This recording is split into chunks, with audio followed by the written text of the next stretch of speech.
Hello. This is going to be a pretty big day for our game since we can now do collision detection and all of that stuff. So we can actually start doing some actual game stuff. The first actual engine thing I want to do is update broadcast message to include args. So if we just Control Shift F inside of our collisions. What we want to do is we want to broadcast the other game object.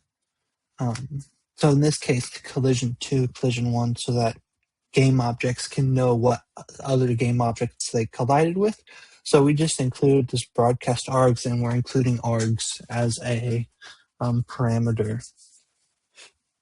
But that will be demonstrated later with how we can use that. But that was the main thing that I wanted to show engine-wise. Otherwise, otherwise in our scene, we now have collisions and events. So scene, we now have collisions and events now, which is nice. So that's what we're going to work on today. There's a lot of things in our game that can now be adjusted, but we shall begin with one kind of change now that is kind of hard to conceptualize. First, let's go to our game object, and let's go to our, where is it?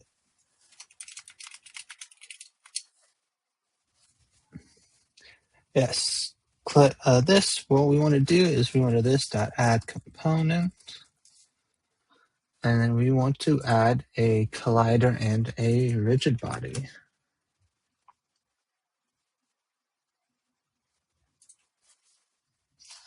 So it'd be a new collider, rigid body. And this character game object extends to, where is it?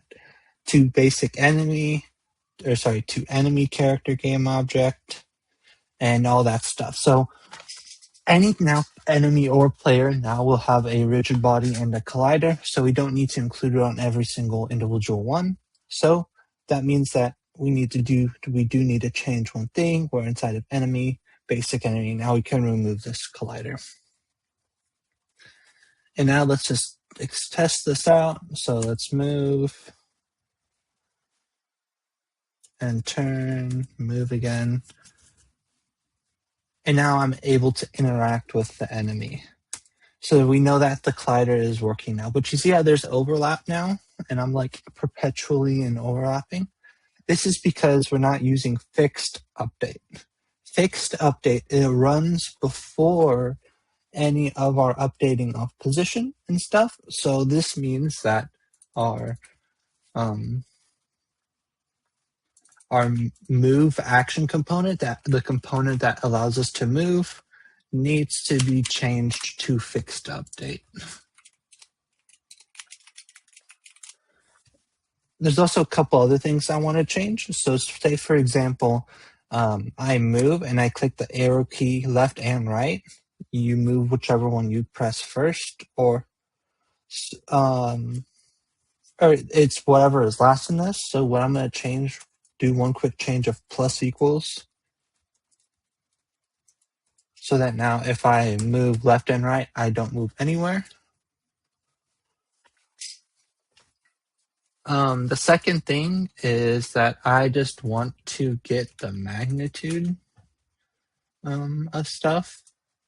So rather than doing all this, we already have a function for this. It's called total movement change.magnitude. So I don't need to redo all that. And then now if we go to update and we change it to fixed update, let's see how it looks now. We'll move and move. And now it looks better because on the previous iteration, when I stopped moving, I still pushed it away because there's still a lot of overlap. Now, in this case, there wasn't any overlap because we're doing fixed update now instead. So I hope that kind of demonstrates a good way of implementing fixed update. Now let's do some events handling. So let's go to our turn manager component. Let's remove that.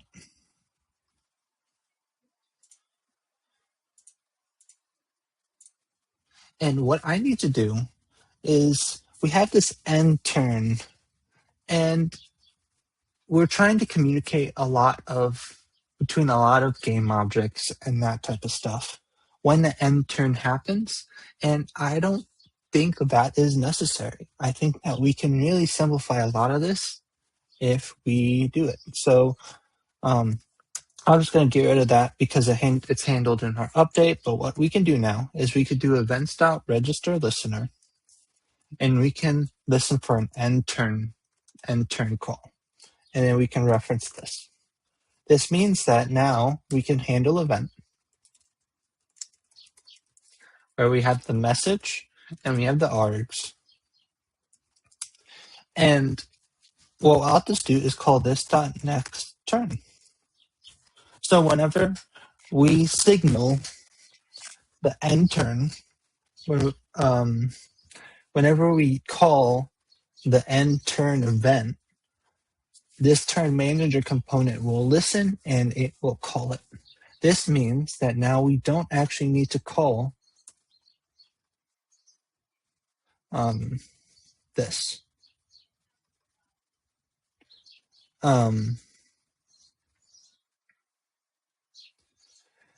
So now what though? So if we actually go, where else do we do this at? There's actually a couple places. So we have our character component now, because what we're doing is in this current character component, we're trying to get an instance of the character component. So what we can actually do now is instead of doing all that, inside of character component, what we do is we do events.register listener, and we do this end turn. And we pass this in. And then when we handle the event,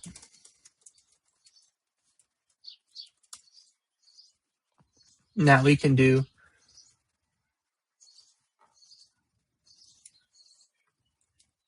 this. What does this do?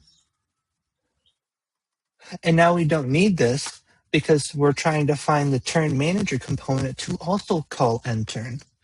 And we don't need to do that anymore because what we're doing is we're sending out an event that will manage everything. So we can remove that.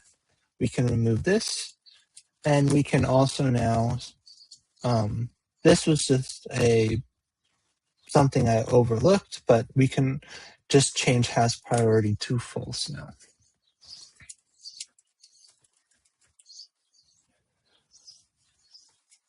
So yep, so now whenever we listen for the end turn event, we do all this now. And it is now separately being communicated, this information, and everywhere else. So now we need to know how or when we end the turn. And that will be in our player component as of what matters, at least. So if we go into there, we go to player component. What we want to do is we don't need to listen for events on the player component because it's handled in the character component. But instead of calling this .end turn, what I want to do is I want to do events.handle event, and I'm going to send end turn out as something.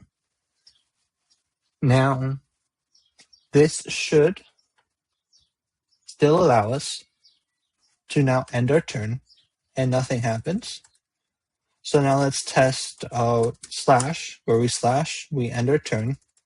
We can still slash again if we move a little bit and movement. And we can still move again. This moves max just to make sure everything's still working. Yeah. If we're on, let's end our turn and then let's try and press 1, 2, or 3, or 4, all at the same. So now what we've done is we've now decoupled the need for turn manager component to have a character component or a player component. It is now all just self-contained in their own individual classes, as it should be. So now my character component isn't trying to get the turn manager component and trying to call it. It is all just now events, which is a very, very good start.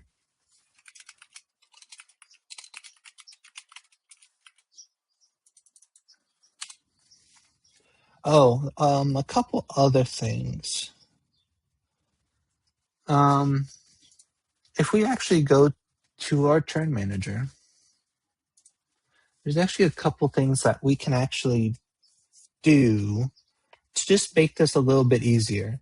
Rather than doing like a new vector 2 every single time like this, one way we can do this is just this dot current character dot transform dot position dot minus new vector 2 0 comma 50. So yep, so now that looks just a little bit cleaner now. It's nothing too crazy.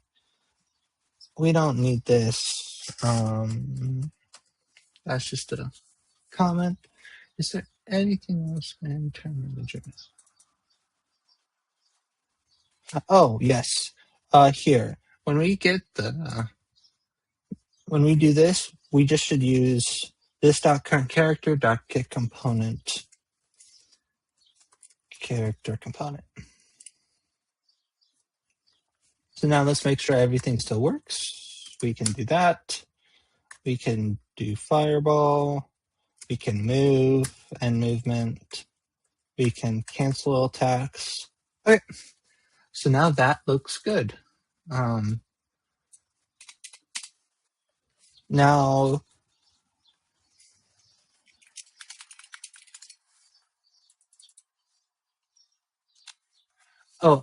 we need to now go to this and we need to do a small fix. It needs to be max. So whenever we call the apply damage, we want to take the max of 0 or our current amount, so we can't go below 0. Yes, that is, yes. And then finally, and then we also are now done with end turn.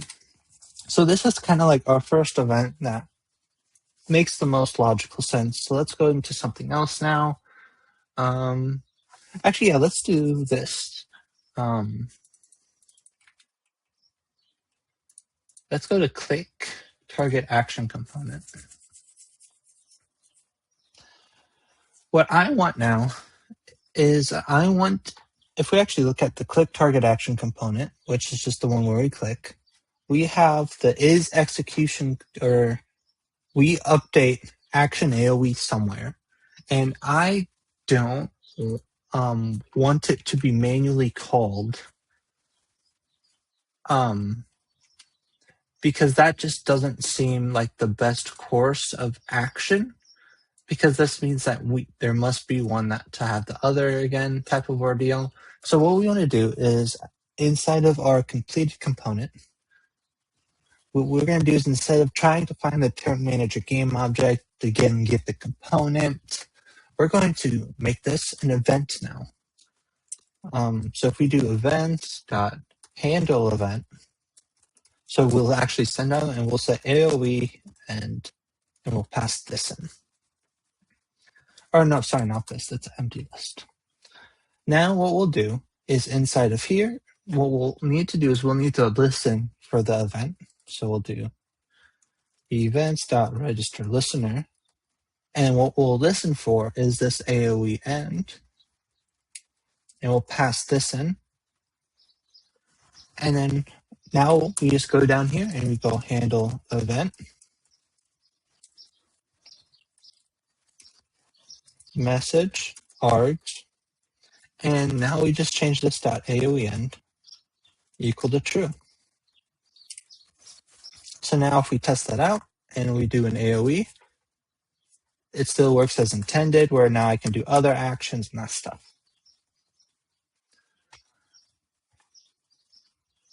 So this is just another thing where, say when AOE ends, I need to do something else as well, like make a particle system, for example. This could be something that can manage that. What else?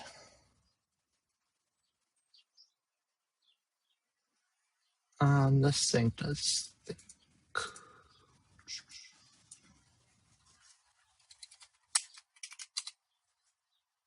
Let's now update our actions to include some stuff now. So yes, let's go to Pummel action component.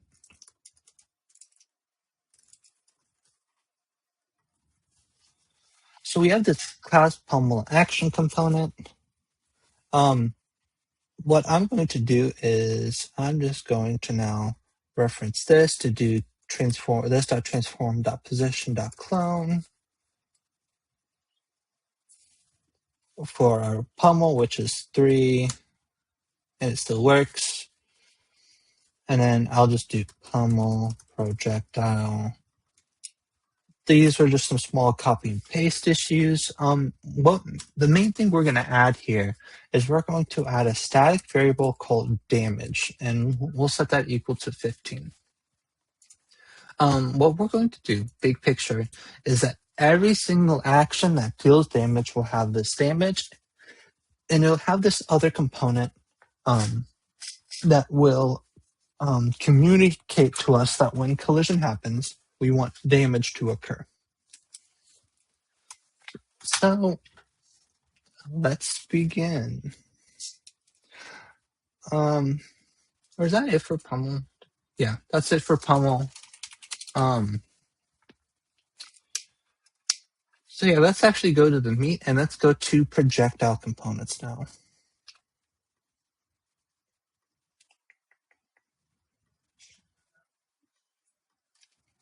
Projectiles component is going to get a major rehaul now since we actually have collision. What I'm going to do before we actually do collision though is I'm going to adjust some of it equal this dot direction dot or this dot target dot. Oh, let's do let's leave this as is right now actually. Okay.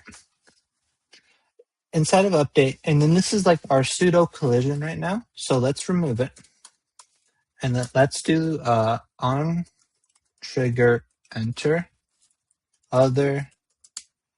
And this is where what I want to do is what's going to happen is if I do this dot game object dot destroy and I do a console.log on trigger enter. And then I need to go to, let's just go to our slash projectile component or game object. And if we actually look at it,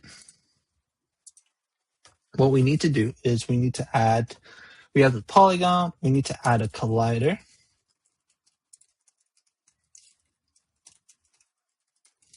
And is trigger needs to be false. Or true. Apologies. So now let's see. When I do this, it didn't spawn anything. And let's see why. This .game object .destroy is not a function. Let's see. Pretty sure it was.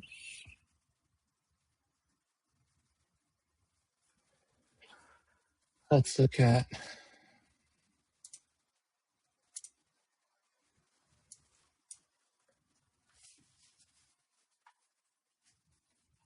game obj ect.das.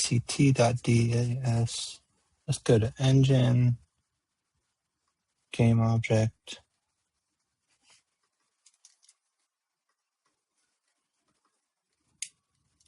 Oh, I misspelled it. Okay, so now if we actually target, it doesn't spawn anything.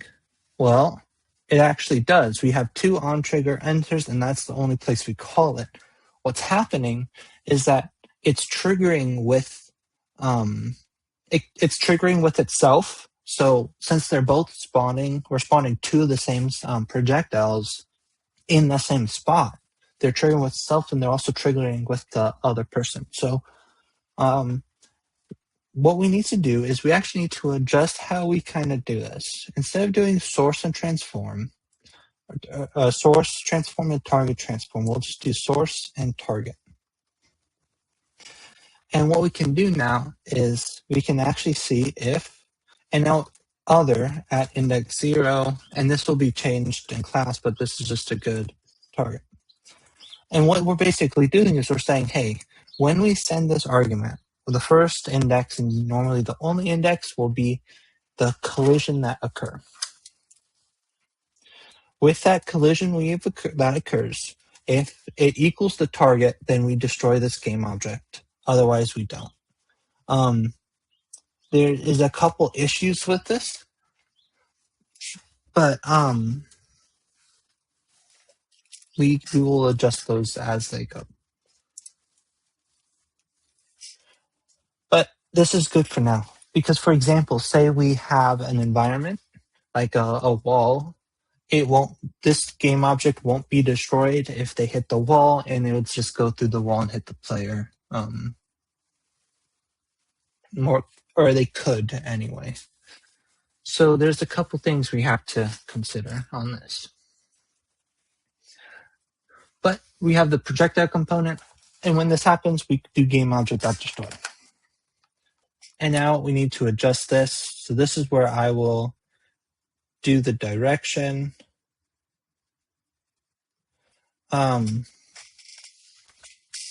Actually, I'm pretty sure there is I'm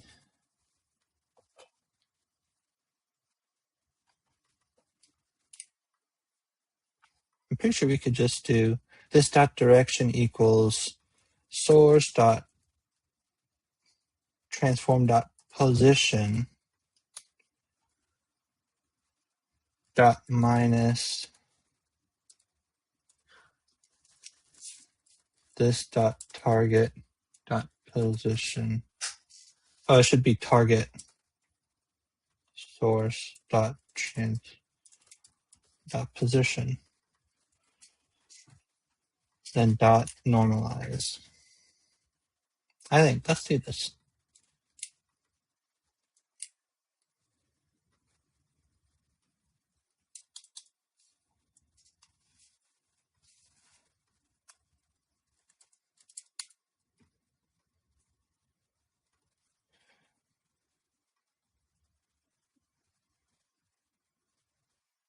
Oh, we need to actually now adjust this. So whenever we call projectile component, which is right here, instead of doing the transform.position, we just do the target and target enemy.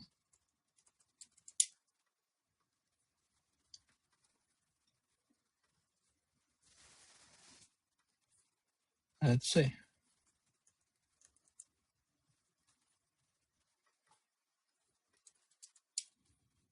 Oh, let's see what's happening. This dot target. Oh, I didn't adjust the names.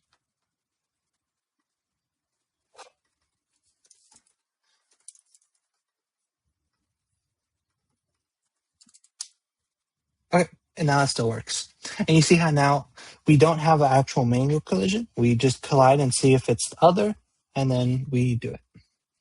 If we actually console.log other index 0, you can actually see what they actually collide with. And you actually see it's a lot. They collide with the player character, and they also collide with, oh, I guess they don't collide with each other.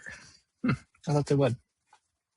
But, oh, it's because they're both triggers, so they don't collide with each other, so triggers don't. Okay.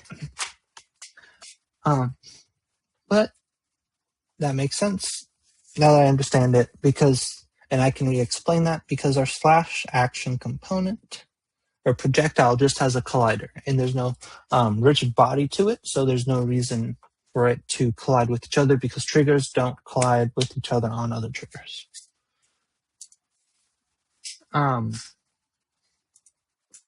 What else?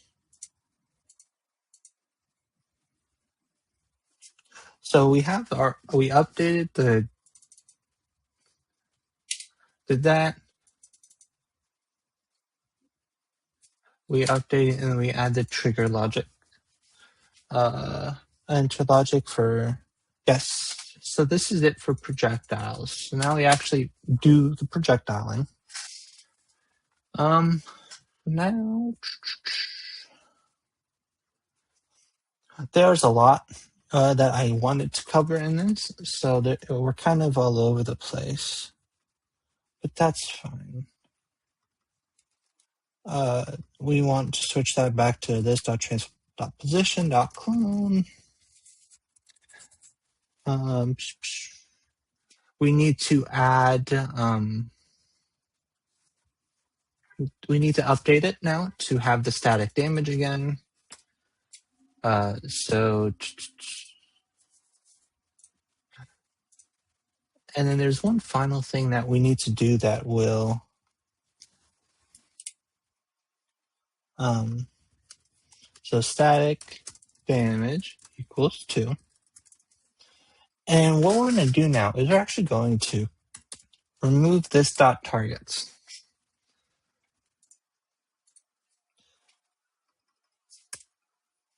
And this dot targets. Same thing for a lot of this stuff. For pummel action, we will as well. And just any other ones. We don't want whirlwind action because that has a range of 0, but we will need to add the static damage to it. And let's say 7. And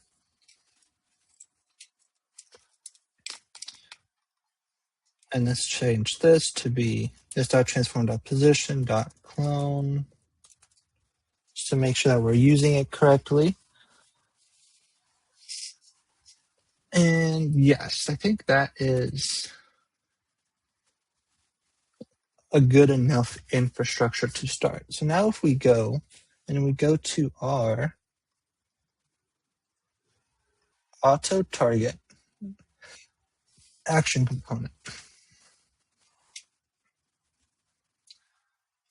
So there is a couple things that we now need to do. We don't want to select the current selected target now on start, because what we're going to do now is we're going to see if we're in collision with an enemy. If we are in collision with the enemy, we're going to add that enemy to the this dot targets list so that they can be targets.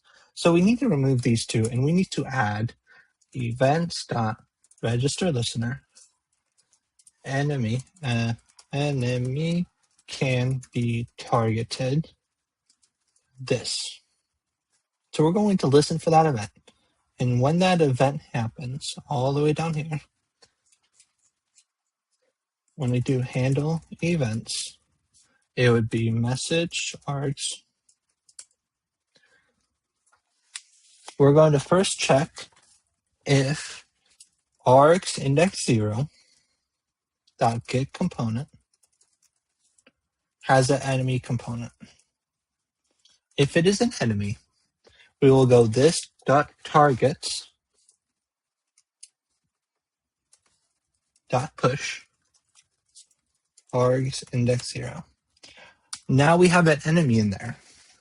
This means that we can do this dot current selected target equals this dot targets at index this dot target selection index. And so now we select the current target. And now what we do now is we say if this dot targets dot length is equal to 1, then we want to change it to be this dot change selected enemy at index 0. So then we actually highlight it as yellow. So now we actually need to implement the logic now for enemy can be targeted. So inside of the enemy component,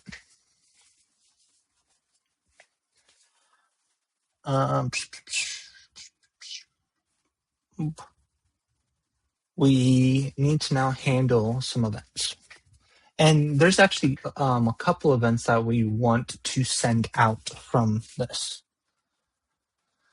The first one we want to do is just on trigger enter other.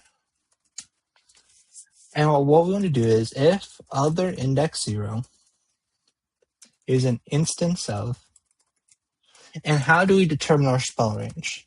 It's just the spell range game object. That's how we do it. So if the thing we're colliding with is the instance of it, we want to console, we'll do a console.log just to test collision with spell, and we'll do events.handle event, and we will do the event that they were listening for, which enemy can be targeted, and we will pass in here this dot game object. So now we're passing in what the when the enemy collides with the spell range or the spell circle range game object, then it will send itself to the what as the enemy can be targeted to then update who can it actually target. So now when we do that, we just need to now go to the spell range game object. And now we need to update it so we can actually do collisions. And the main thing it is we will do this dot add component new collider is trigger, and that will be true. So now hopefully when we open our inspect, we go to our console, we click 1.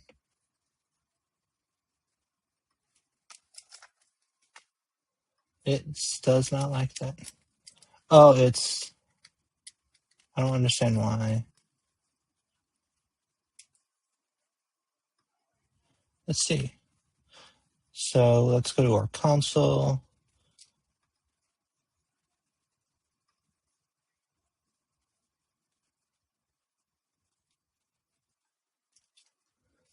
Okay, so let's go to our enemy component and see what's happening.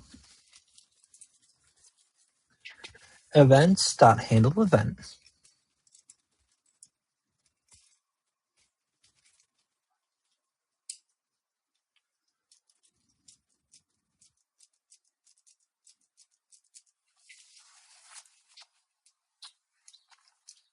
I don't know what the issue is.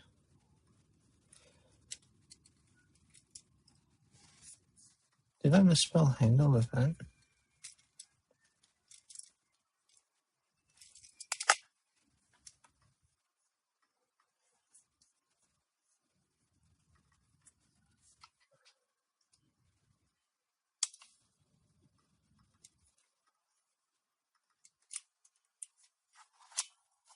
I think I misspelled it. Well, let's see now.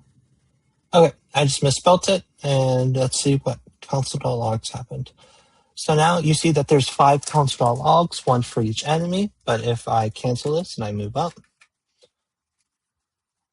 there's 5. Oh. Now if I move up and end my movement, and we go to console,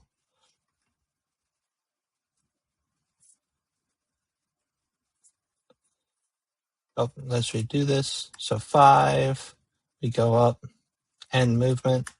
Now you see how 2 were added? 2 were added. So now if 2 were added, so now if I go down, 3 were added, or 4 were added because we get this slight little edge of collision there. But now you see that that kind of works. So let's actually see.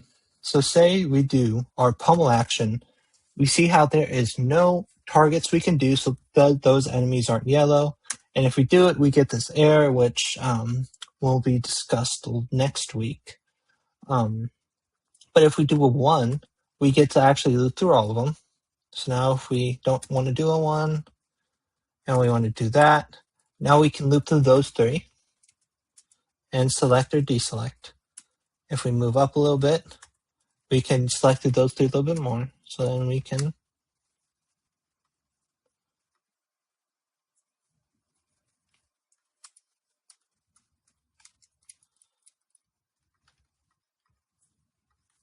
let's see, move up, and that. And you see how now we can only select the enemies that we're close to. And to do like the pummel action, there. And we do 3, we can actually only target those 2 because those 2 are the only ones in range.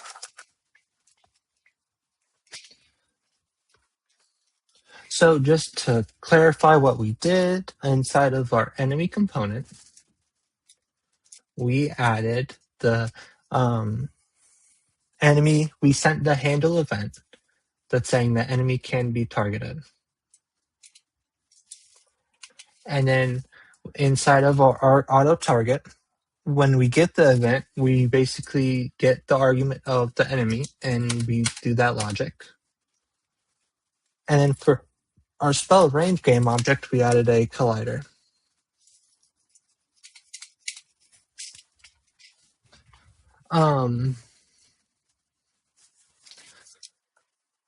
So now inside of our, let's go back to our / projectile game object. There's one more thing that I think we should cover. So we updated projectile component. We updated with a collider, but we now need to apply damage. And this is where I'm going to add a new component called the damaging component.js. And I already wrote this down, or pre that. And all this will do is it will have a class damaging component extends component. It will have a reference to what is being done. It'll have the constructor, which is super, and it will have a get damage, which just returns this dot reference dot damage.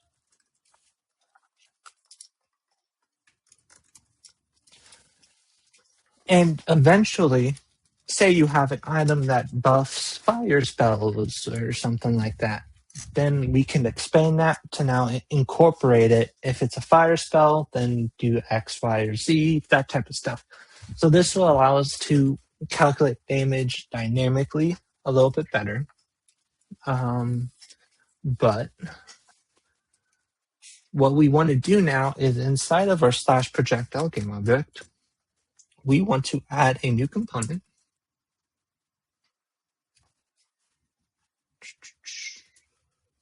called the damage component. This dot add component, new damage component, and the reference will just be the / action component because that's where we get all the variables for. And this is why a lot of those variables are static, is because we want to just apply everything statically. So, and then make sure inside of our index, I'm pretty sure I already included that, but make sure you do as well. So now inside of our / projectile game object, we added that damage component. Um, Now there's a lot of game objects we have. So for projectiles, so we'll just do a little speed run. This dot add component, new collider is trigger is true. For our whirlwind game object, that is the game object that expands upon ourselves. Um, since we're now doing damage, previously, I don't know if you could tell, but our pummel action component just instantiated the slash projectile. So I basically I will do have its own kind of thing where it is literally just going to be the slash projectile. But instead of it being based off of here, it'll be pommel game object. And it will be new vector 2 10 10.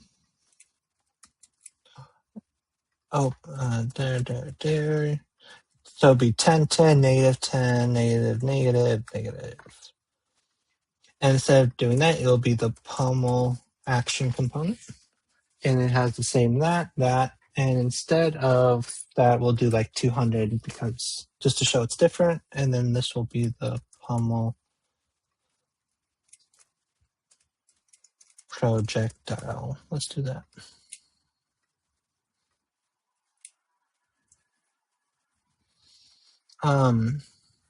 That means inside of our index, when I have pommel action, I need projectile game object. And then inside of our pommel action, we do pommel projectile game object. And now let's see if it works. So we gotta go over here and turn, go over here, that. You can also change the color if you want, but that is not as important. Okay.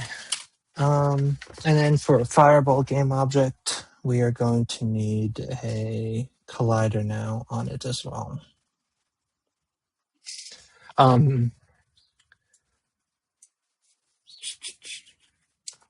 This dot add component, new collider is trigger is true. And then we also need to add component new damaging component. And the reference is the fireball action component.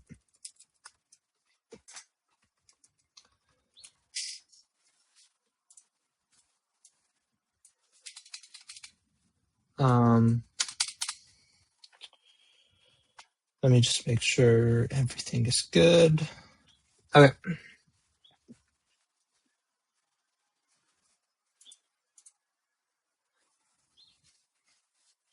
So now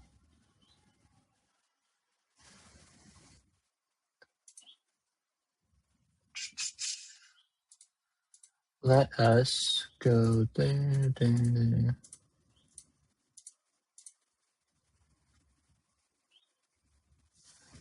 Let's go to enemy component. So now if we go to our enemy component, we need to now do one other thing inside of this.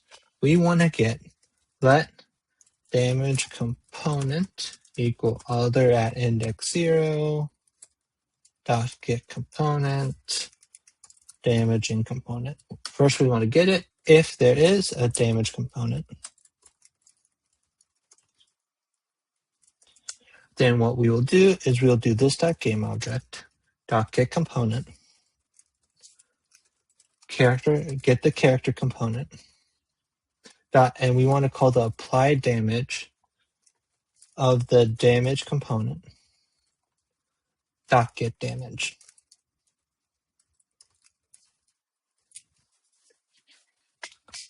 Okay, so now if we actually look over it, we click 1, We select those two. You see how now it's at 14 damage. Now the one was previously 16. If we do Fireball,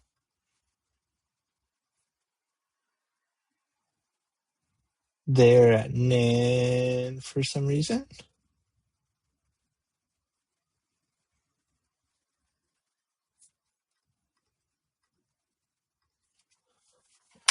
Don't really know why, but let's look at it then.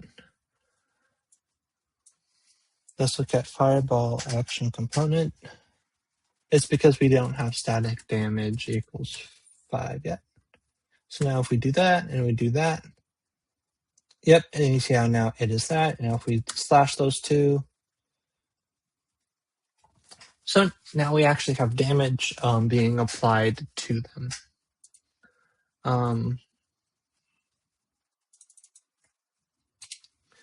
One thing that we now need to account for, though, is inside of Fireball action components. I'm going to explore ways to make this more generic.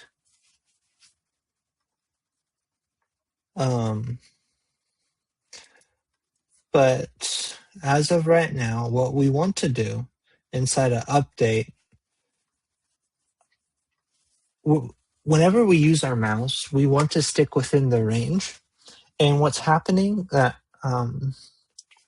we need to have some way in order to do that. Because right now, if I do my Fireball, I can click outside of there now. So it's we need to adjust it. So the way I have it right now is math ABS, this dot transform dot position dot minus input dot mouse position, and we get the dot magnitude of that. And it has to be less than Fireball action component dot range.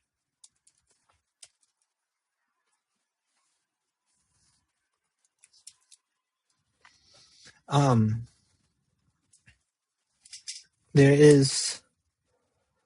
have a couple ideas on how to make this generic. Like when we call super dot update, there's a variable that gets updated if this happens, which might just be the easiest thing. Because now that I think about it, if this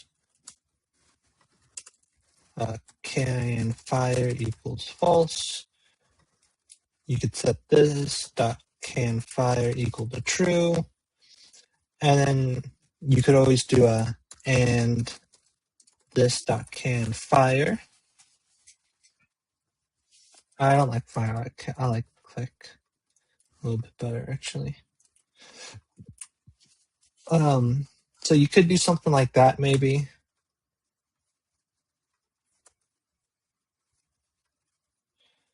But I still don't fully understand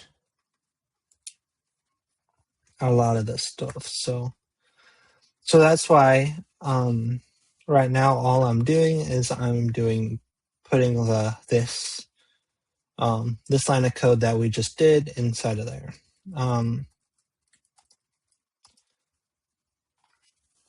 I think what's happening is when you call super.update, it runs in parallel, I want to say. So it doesn't fully get updated, but I don't really know for sure. What's the time looking like? Okay.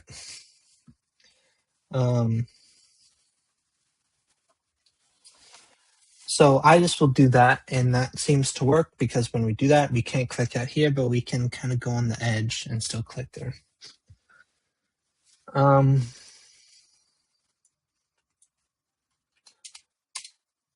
What else? We did that. Enemy. So yep. So now the enemy component is done now because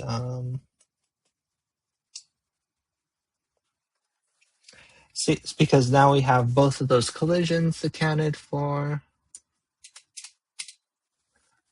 Oh, the one final thing is the whirlwind action component. This is a very unique game object, because what it does is we can demonstrate this. If I think I need to go a little bit closer. What happens is I'd have to target myself, and it doesn't like targeting myself. So there's a couple of things that we have to do to kind of account for this. We have to manually select the targets on this, because the only target we can do is self. We have to say this dot current targets equals this dot targets at index this dot target selection index, which in this case is just ourselves. So you could just say this dot game object, but for consistency, I won't.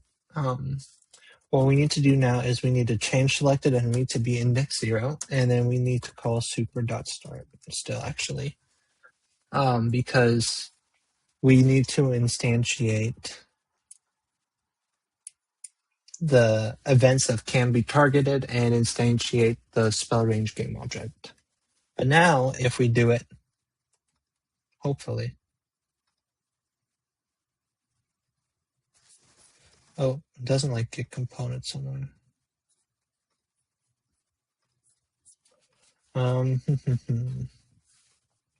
Let's look at our whirlwind game object. Inside of a whirlwind game object, we have we don't have the damage component.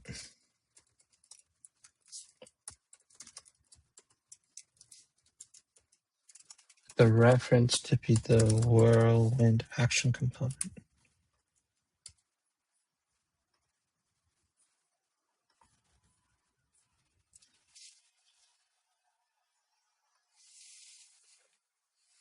Did I do this dot? Oh, it is, sorry, this is just be current selected target. And now you see how you highlight yourself yellow, and when you confirm, then it expands. So let's just now move and just to make sure it works. Let's actually, before we do that, yep, we have a damage.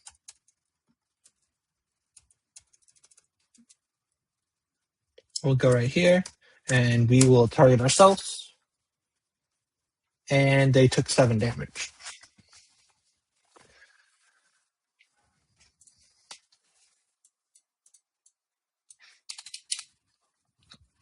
So just going back to a baseline, let's go to our most basic one. What we had to do now is we have to basically add a static damage. We have to now remove the targets manually being called, and we need to now for the enemy side of the collision, listen for the collision, and if that collision, that game object has a damage component, then we need to apply damage to it. I know we covered a lot. It was a lot of small things like, oh, this event we need to do now, or this, we need to update this dot collision for on trigger enter stuff. And it was a lot of instances of those. But now that we have access to collision, there's the backlog of everything that we had that needed to be updated. So this might have been more slower one, but it really should give you a lot to think about with like how you can do events, how you do collisions, and that type of stuff. So hope everyone has a good one. But now we kind of have a pretty good updated game now, where I can actually target specific enemies based on the range. I can click, and it still does the damage correctly. And I have 4 separate actions, each kind of unique. And a move that now kind of corresponds with the correct thing. So I hope this video just kind of elaborates how kind of important events are as well. If you have any questions, comments, or concerns, you could always email me or Rex